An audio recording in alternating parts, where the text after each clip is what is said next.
The road to Redhaven stretched endlessly under the pale autumn sun, a two-lane strip that cut through fields of dying corn and rotting pumpkins. Sam Miller pressed his forehead to the car window, watching the empty farmland roll past. His mother drove in silence, her fingers gripping the steering wheel too tightly. They hadn't spoken much since leaving the city. Moving here had been her idea, a fresh start after everything that happened last year. But to Sam, it felt more like exile. When they finally reached the town, Redhaven looked like something frozen in time.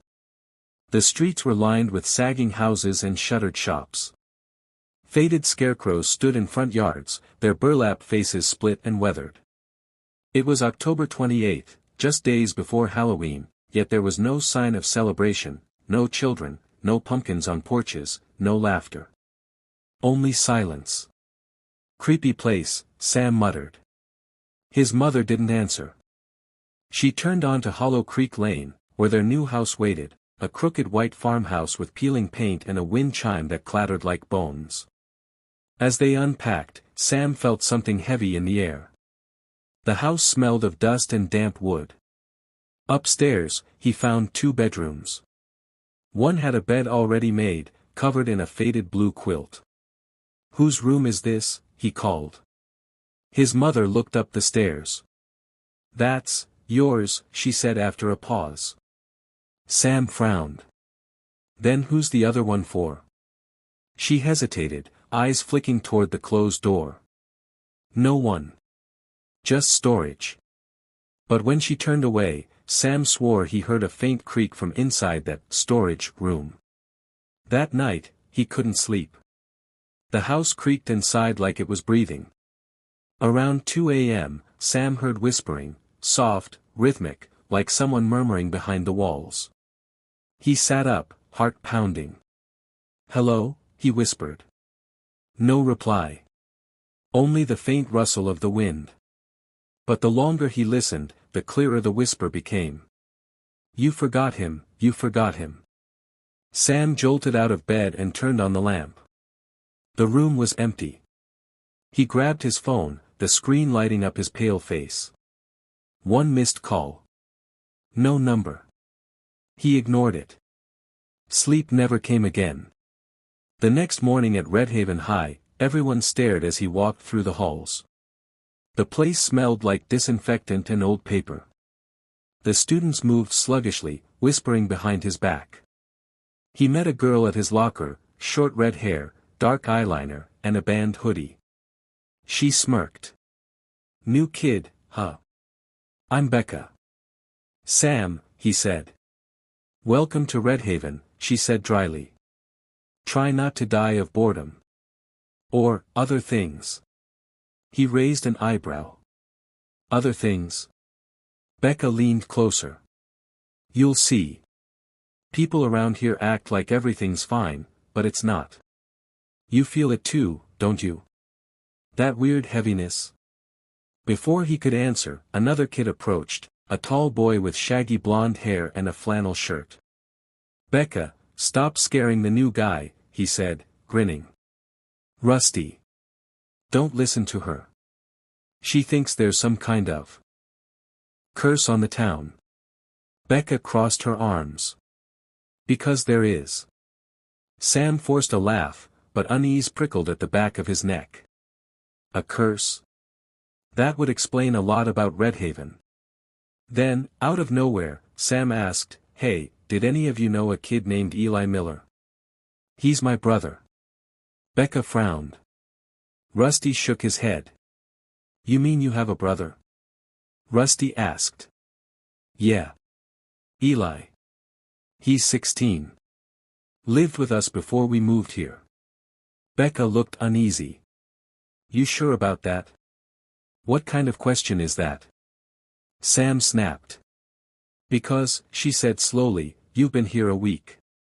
Sam blinked. "What?" Rusty nodded. "Yeah, man. You showed up last Monday. I helped you find your classes. You never mentioned a brother." Sam felt the ground tilt beneath him. "That's not possible. We just moved here yesterday." Becca and Rusty exchanged glances. "You okay, dude?" Rusty asked. Sam didn't answer. His pulse was hammering. The whisper from last night echoed again in his head, "You forgot him." He left school early. When he got home, the air inside the farmhouse was colder. He walked upstairs, toward the closed door. Slowly, he turned the knob. The room was dark and empty. But on the floor, beneath a layer of dust, lay a single photograph. He picked it up. It was a picture of him and Eli standing outside a house he didn't recognize. Both were smiling, their arms slung around each other. But Eli's face, his eyes, had been scratched out. Deeply. Deliberately. A chill shot down his spine. "Mom," he called, voice shaking. No answer. He ran downstairs, but she wasn't there. The kitchen lights flickered weakly. And on the table sat something that hadn't been there before, a small pumpkin, freshly carved. Its jagged grin was wide and cruel. Inside its mouth, stuck to the candle, was a folded piece of paper. Sam's fingers trembled as he unfolded it. In crude, childlike handwriting, the note read, "Eli belongs to the harvest." And beneath it, smeared in something dark and sticky, was a name. Pumpkinhead. Sam froze as a knock echoed through the back door, 3 slow, hollow knocks. He turned. Through the glass, something tall stood in the fading light, its shape barely human, its head round and orange. Then it smiled. And the candle inside the pumpkin flared bright enough to fill the whole room. The candle's light flickered once, and went out. Darkness swallowed the kitchen, thick and absolute. Sam's heartbeat roared in his ears as he stumbled backward, his breath catching in his throat. When he turned on the light, the window was empty. The thing, whatever it was gone. Only the note remained, still wet with that strange dark stain. He stared at the words again. Eli belongs to the harvest. Every letter seemed to pulse, as if written in something alive. "Mom," he called again, but his voice cracked halfway. He checked every room, the living room, the porch, even the yard outside. The only sound was the whisper of the wind moving through the cornfield behind the house. The corn swayed, though there was no breeze. At school the next day, everything felt wrong. The hallways seemed darker, the air heavier. When Sam asked his teachers if they'd seen his mother, if anyone had seen her car at all, no one seemed to know who he was talking about. "Your mom?" said Mrs. Alder, the school counselor. "I thought you lived alone, Sam." His stomach dropped. What? "You told us your parents passed away last year," she said gently, as if speaking to someone fragile. "That's not true," he snapped. She was just here last night." But her eyes were full of pity, not understanding. And that was somehow worse. He stormed out before she could say anything else. Becca caught up with him outside, her face pale. "Hey, what happened?" "They're acting like my mom never existed," Sam said. "Like Eli never existed. Like," he stopped, shaking. "Like they're all forgetting." Becca's lips pressed into a thin line. Rusty was right. "You need to see something." She led him and Rusty down a narrow dirt road that wound past the edge of town. The fields on both sides were dead, the crops rotting on the vine. Somewhere in the distance, a windmill creaked, slow and mournful. "Where are we going?" Sam asked. "To the old Miller farm," Rusty said. "No relation to you, I guess. It's been abandoned for decades. People say it's where the curse started." Becca glanced at Sam. "Every Halloween, someone vanishes in Red Haven. No blood, no witnesses, just gone. And the next day, nobody remembers they ever lived here. Not even their families." Sam swallowed hard. "That's not possible." "Neither is a town forgetting your brother," Becca said quietly. The path ended at a broken gate. Beyond it, the remains of a farmhouse slouched under the gray sky. The windows were black holes, the wood gray and splintered. Crows circled overhead, their cries sharp and cold. Rusty kicked open the gate. Welcome to Redhaven's worst-kept secret. Inside, the air reeked of decay. The walls were covered in dried vines, and the floors were soft under their feet. Becca led them to the barn out back. The doors hung open, revealing dozens of old pumpkin stalks hanging upside down from the rafters.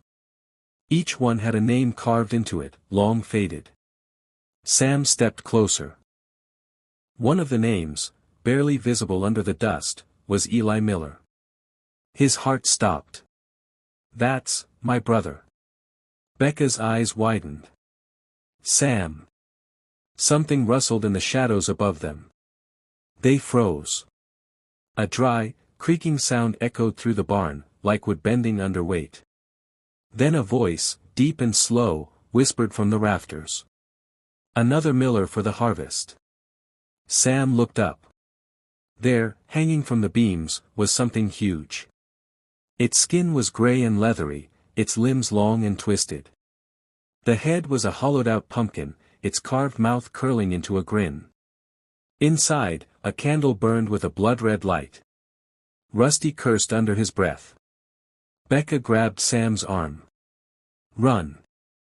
They bolted from the barn, crashing through the tall grass. Behind them came heavy, dragging footsteps and a low, guttural growl that shook the air. Sam didn't dare look back until they reached the road. When he did, the barn was dark again, still, silent. "Did you see that?" Rusty panted. Sam nodded weakly. "Pumpkin head." Becca swallowed hard.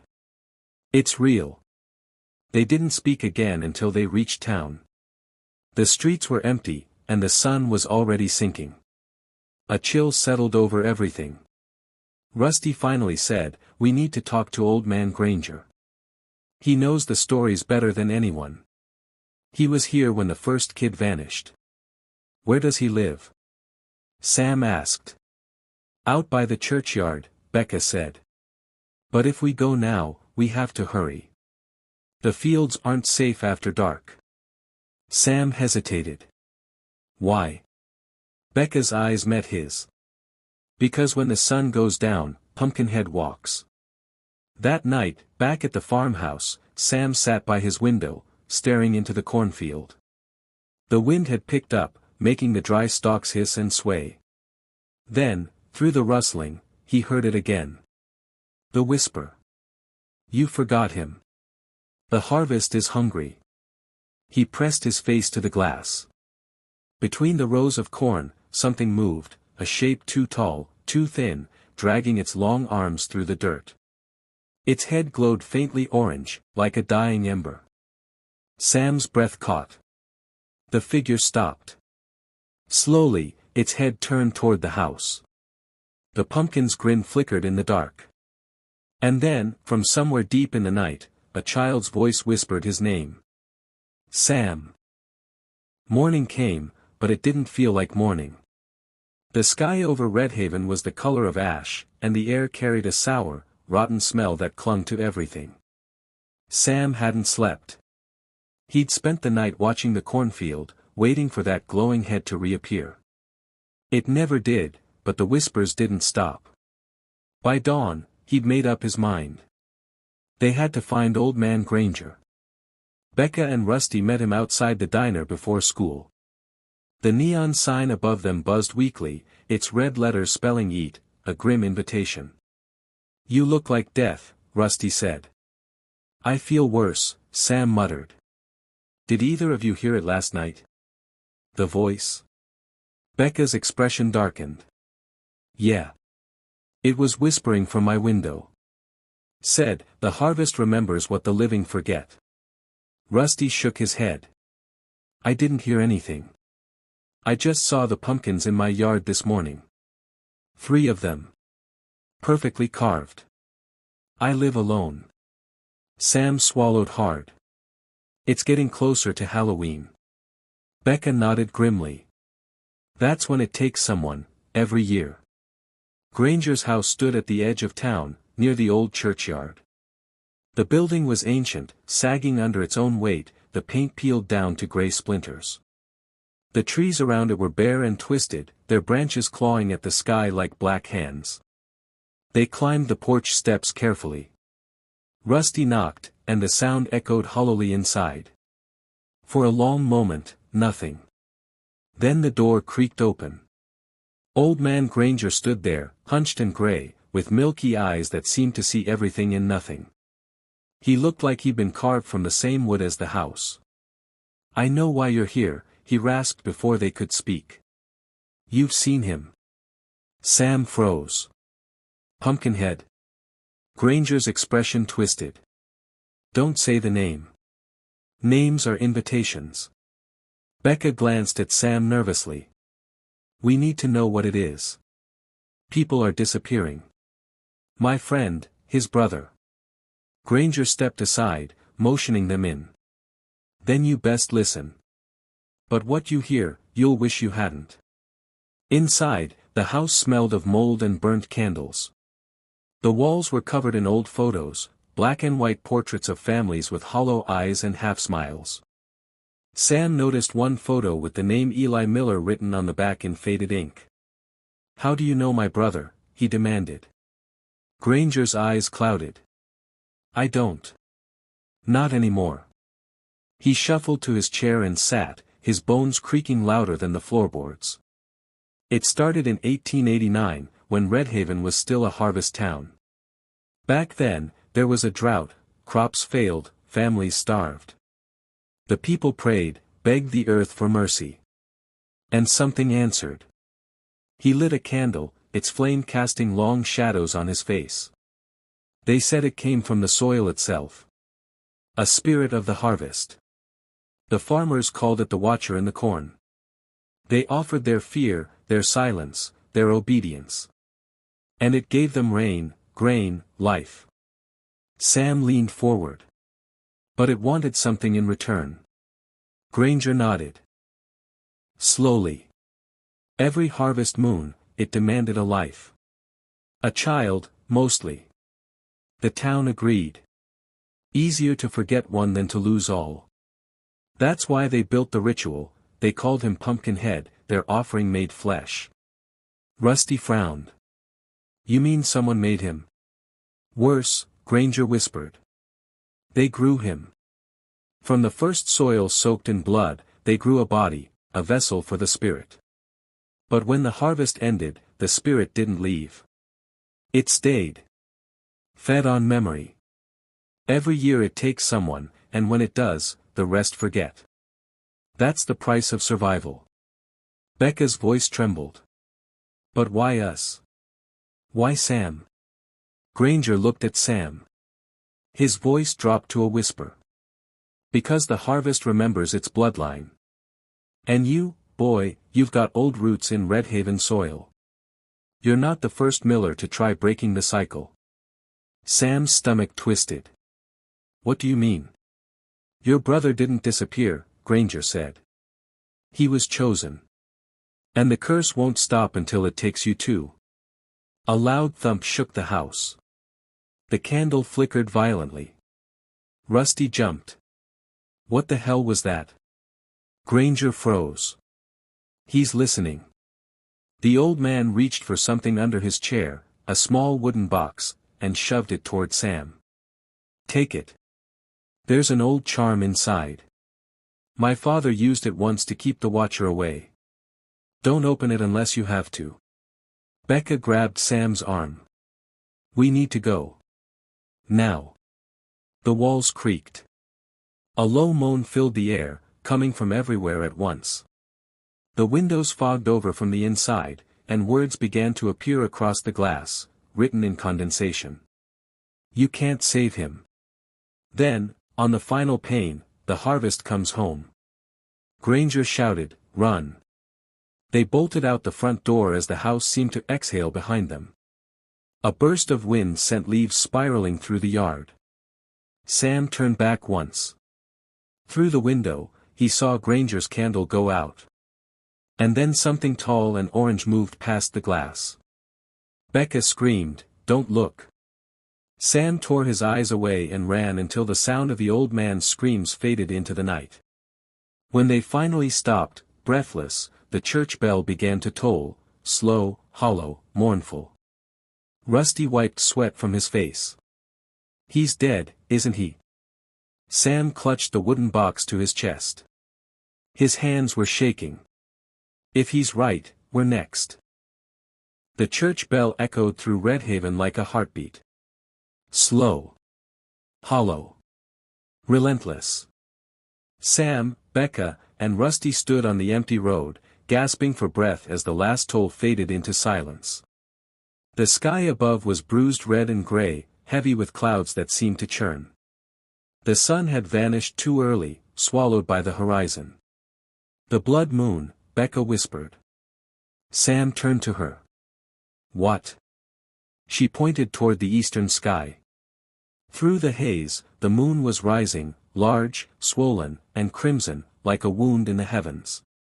Its light bathed the cornfields in a sickly red glow. Rusty muttered, "Oh, hell no. I'm not sticking around for whatever that means." But Sam couldn't move. The image of Granger's terrified face, the candlelight flickering against his hollow eyes, it replayed in his mind like a broken film reel. "He said the curse takes one every year. If that's true, then Eli." Becca placed a trembling hand on his shoulder. "Maybe we can stop it.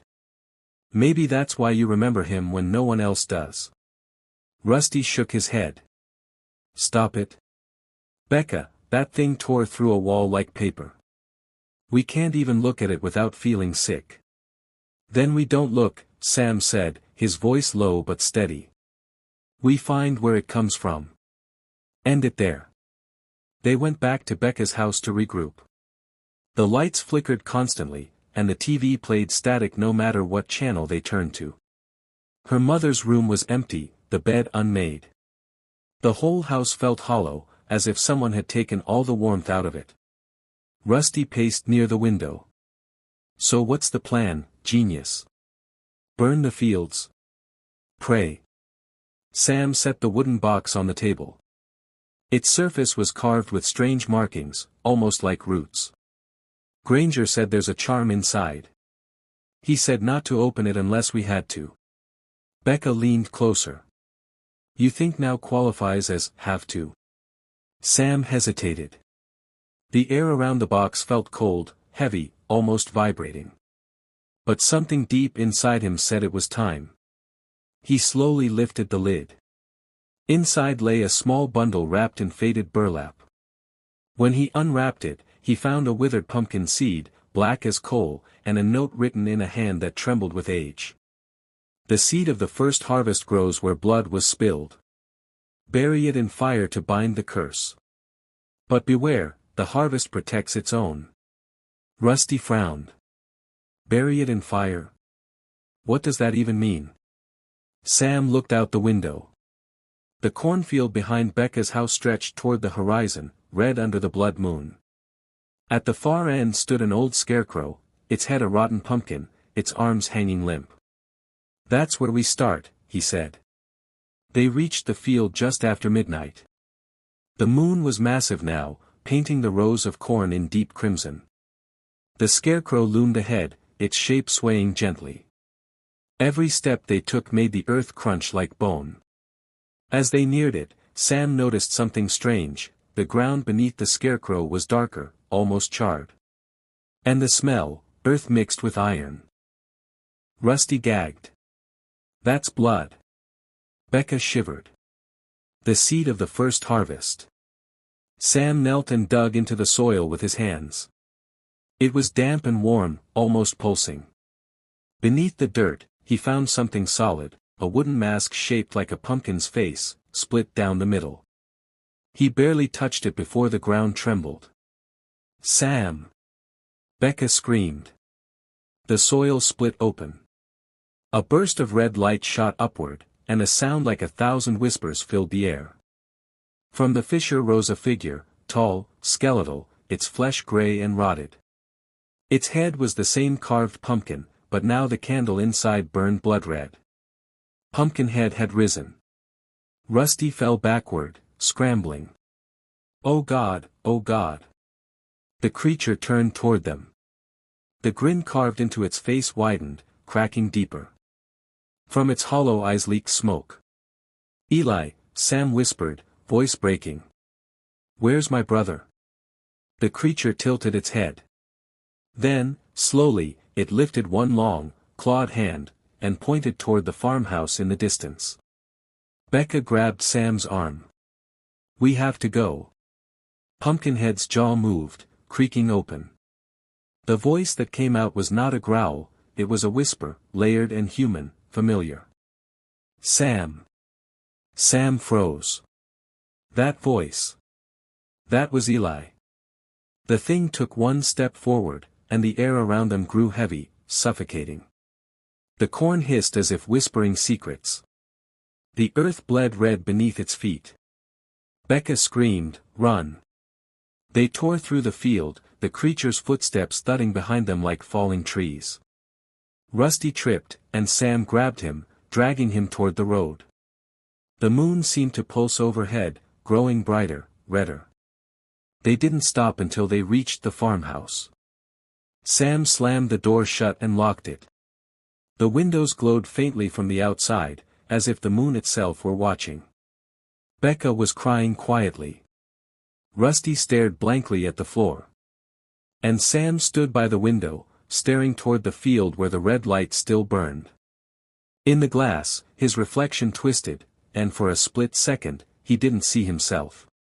He saw Eli. Pale. Hollow-eyed. Smiling. Then the reflection whispered, the harvest always takes its own. And behind him, somewhere deep inside the house, something began to scratch, slowly, rhythmically, against the walls. The scratching came from inside the walls. Slow. Rhythmic. Like nails dragging across old wood. Sam froze where he stood, his breath trembling in the still air. Becca clamped a hand over her mouth, eyes wide with terror. Rusty whispered, tell me that's a raccoon. Sam didn't answer. Because deep down, he already knew, nothing living made a sound like that.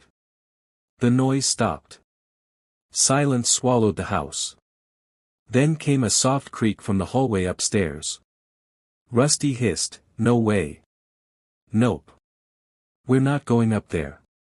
Becca turned to Sam. What if it's your mom? Or, she didn't finish the sentence. None of them wanted to say the name. Sam swallowed hard. We have to know. He grabbed a flashlight and started toward the stairs, each step groaning under his weight. The beam of light shook in his hand. The house smelled like damp soil and something sweet, like rotting fruit. At the top of the stairs, the air felt heavier. Thicker. The hallway stretched longer than it had before, as though the house itself had grown. Sam, Becca whispered, something's wrong with this place. He nodded but didn't stop. His flashlight beam landed on the door at the end of the hall, the one his mother had said was just storage. The scratching came again, from behind that door. Sam's chest tightened. He reached for the handle. It was ice cold to the touch. Slowly, he turned it and pushed the door open. The flashlight flickered once. Then it revealed a room that should not have existed. The walls were covered in dried vines and blackened corn husks. Pumpkins of all sizes sat on the floor, their carved faces grinning faintly. In the center of the room stood a table. On it, lit by dozens of half-burned candles, lay a photograph, the same one Sam had found before. But this time, Eli's face was whole again. And his eyes were open. Sam. Becca whispered. Before he could respond, the pumpkins began to breathe. The candles hissed, their flames bending inward. The air smelled of smoke and decay. Then came the whisper, low, layered, and close enough to feel against his skin. Welcome home. The walls pulsed.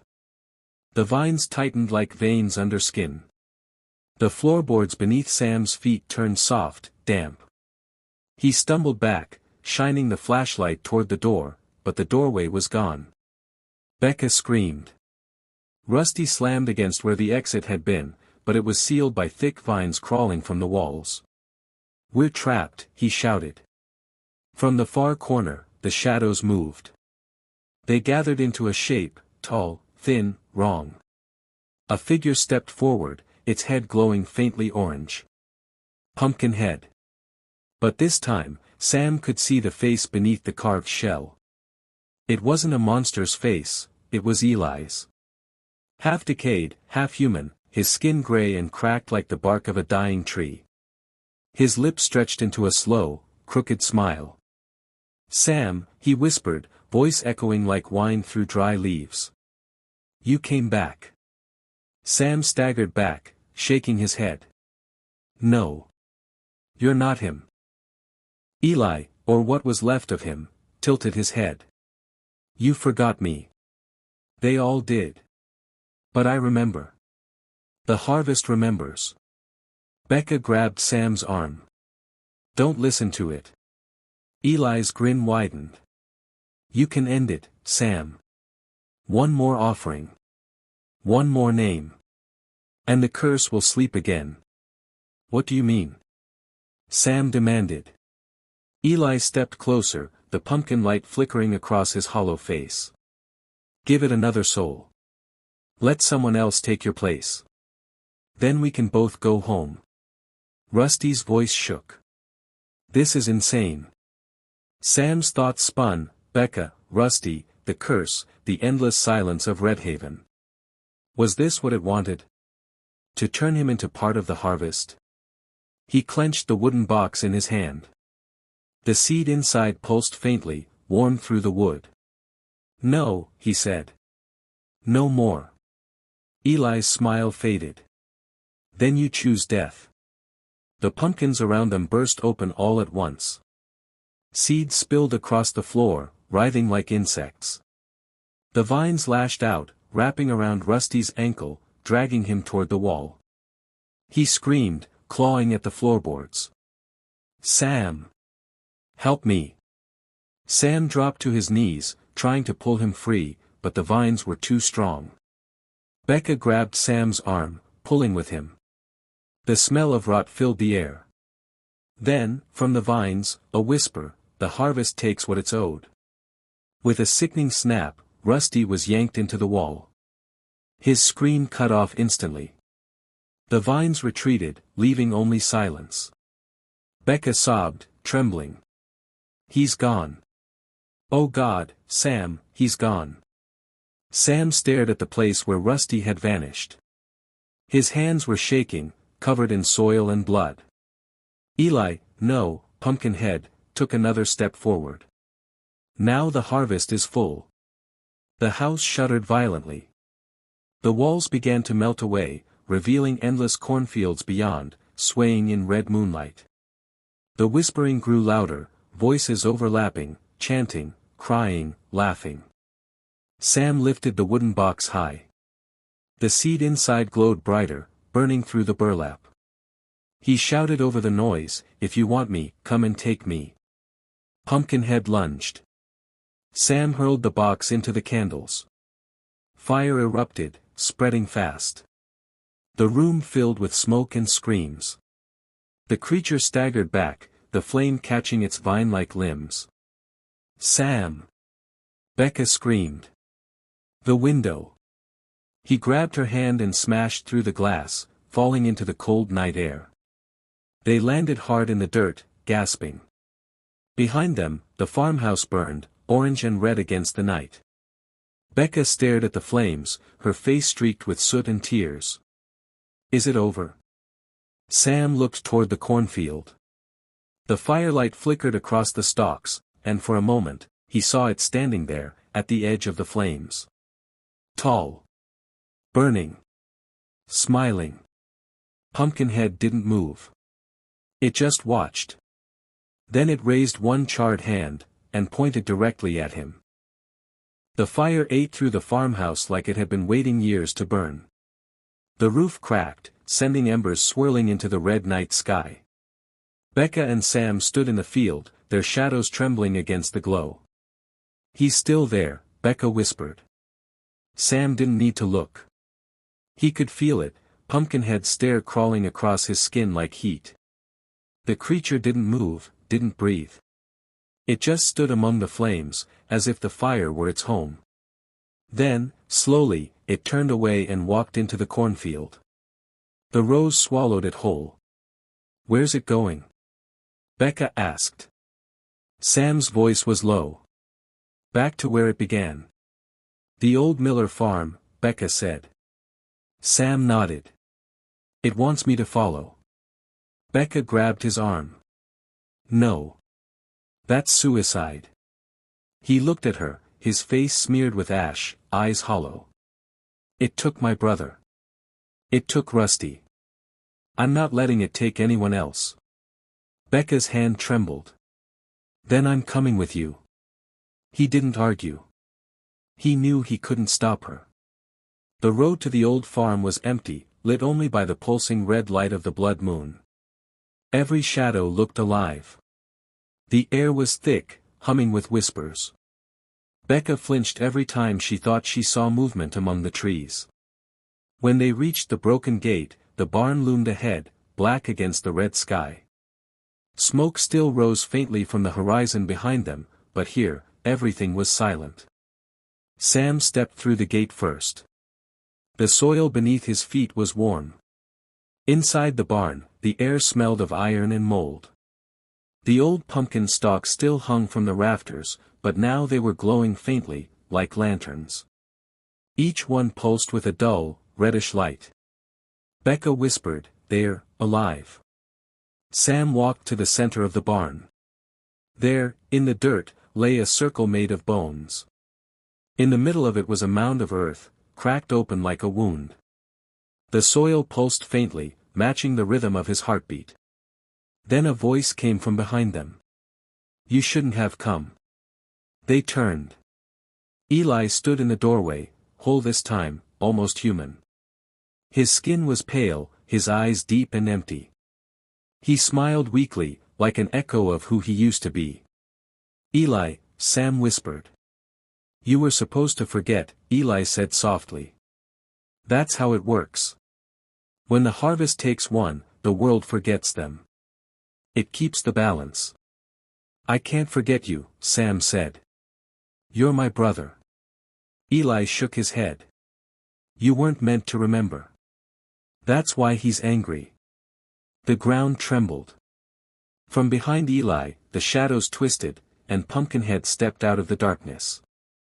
The creature's body was cracked and burned, its vines smoldering, but it was alive. The pumpkin that served as its head flickered like a dying lantern, and from the cracks in its body leaked glowing sap that hissed when it touched the dirt. Becca stumbled backward. "Sam."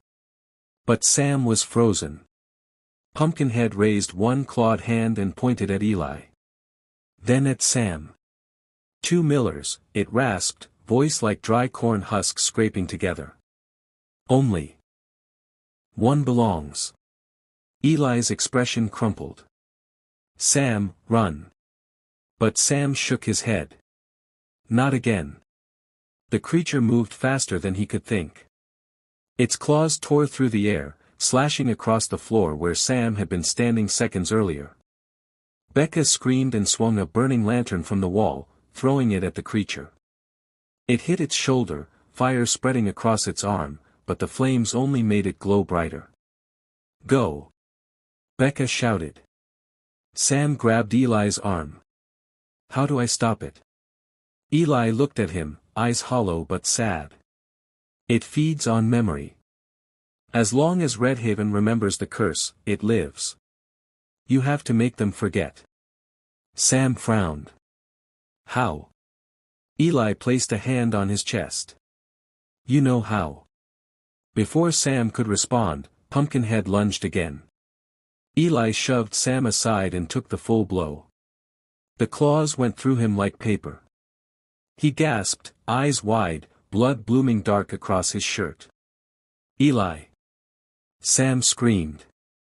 Eli smiled faintly, whispering, "Now you'll remember for both of us." Pumpkinhead pulled its claws free.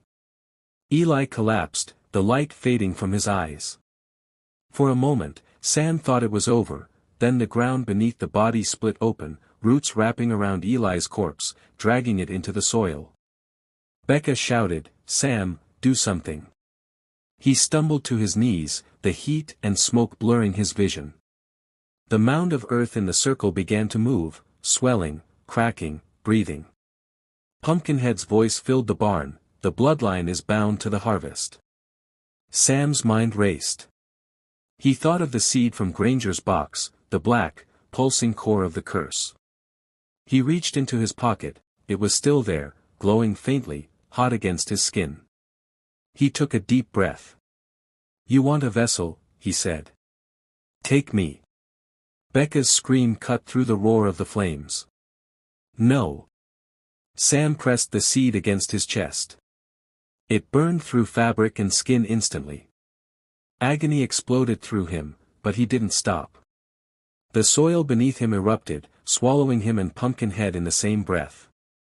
The last thing he heard was Becca's voice, crying his name, before the world turned to fire and silence. When the dawn came, the barn was gone. Only ashes remained. Becca stood alone in the field, the wind cold on her face. The corn was gone too, cut down to bare dirt. She turned when she heard footsteps. A boy walked out of the mist. Pale. Freckled. Smiling faintly. "Hey," he said. "I'm Sam. You live around here?" Becca's mouth went dry. "You." But when she looked closer, his eyes were empty. And somewhere in the distance, a pumpkin patch began to bloom again. The first dawn after Halloween came gray and quiet. No birds. No wind. Just silence, the kind that made Becca's chest ache. She stood at the edge of what had once been the Miller farm, where ash now coated the soil like frost. Every step she took left a perfect footprint in the gray. "Sam," she whispered. Her voice didn't echo. In the week since the fire, Redhaven had changed. The air felt heavier. The townsfolk spoke in murmurs again, careful not to look at the burned fields. And the strangest thing, no one remembered Sam Miller. Not the teachers. Not the sheriff. Not even Rusty's parents. They said they'd never heard of a Miller family at all. But Becca remembered. She remembered his laugh, his stubbornness, the way he refused to run even when the world fell apart. And she remembered the last thing she saw, the fire swallowing him whole as the earth split open. Sometimes, when she walked past the old town limits, she swore she heard his voice whisper her name. It started again on November 2nd. She was lying in bed, the air cold, her breath visible in the dark. The pumpkins she'd carved for Halloween still sat on the windowsill, though they had begun to rot, their faces sagging inward. One of them, a small one she hadn't carved, had started to sprout tiny black vines from its stem. That night, she dreamed of the cornfield. The same red light, the same whispers. But this time, the figure standing in the distance wasn't Pumpkinhead. It was Sam. He was smiling, but wrong. His eyes were faintly glowing, and the veins across his neck pulsed with orange light. "Becca," he said softly. "You have to help me." She stepped forward. "Where are you?" "In the soil," he said. "I can hear them all. The ones who were forgotten." Then the wind rose behind him, carrying hundreds of whispers, crying, laughing, pleading. Faces began to form in the mist, people she didn't know, but who somehow looked familiar. "Make them remember," Sam said. "Before it starts again." She woke up screaming. The next morning, Becca went back to the ruins of the farm. She dug through the ash until her hands bled. Beneath the dirt, she found something hard, a small seed, black and pulsing faintly with a reddish glow. Her stomach turned. It was the same kind of seed Sam had found in Granger's box. She heard a voice behind her. You shouldn't touch that. Becca spun around. It was Sheriff Lorne. But something in his eyes wasn't right, they were glassy, like he hadn't slept in weeks. His face was pale and slick with sweat. You know what this is, don't you? Becca asked. He nodded slowly. We all do. But we don't talk about it. That's how it stays quiet. He knelt beside her, staring at the seed. Every year, the harvest takes one. And every year, we forget. Then why me? She asked, trembling. Why do I still remember? Lorne smiled weakly. Because he made you remember. That's the price he paid. He reached out as if to grab the seed, but stopped. You can end it. If you bury it before midnight, it'll sleep another year. Becca looked at the black seed in her palm, throbbing like a tiny heart. And if I don't? Lorne looked toward the dead fields. Then it'll wake hungry.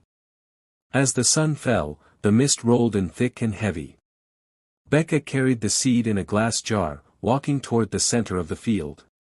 The dirt crunched beneath her boots. The silence pressed down like a weight.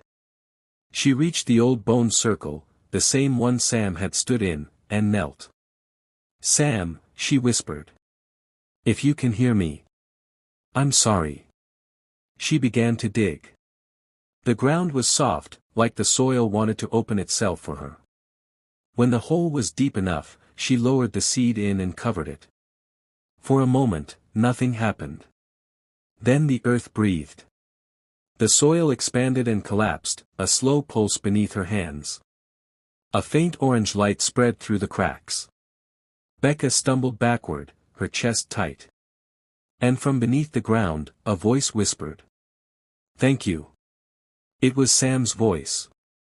She dropped to her knees, tears spilling down her face. Sam, please, don't go.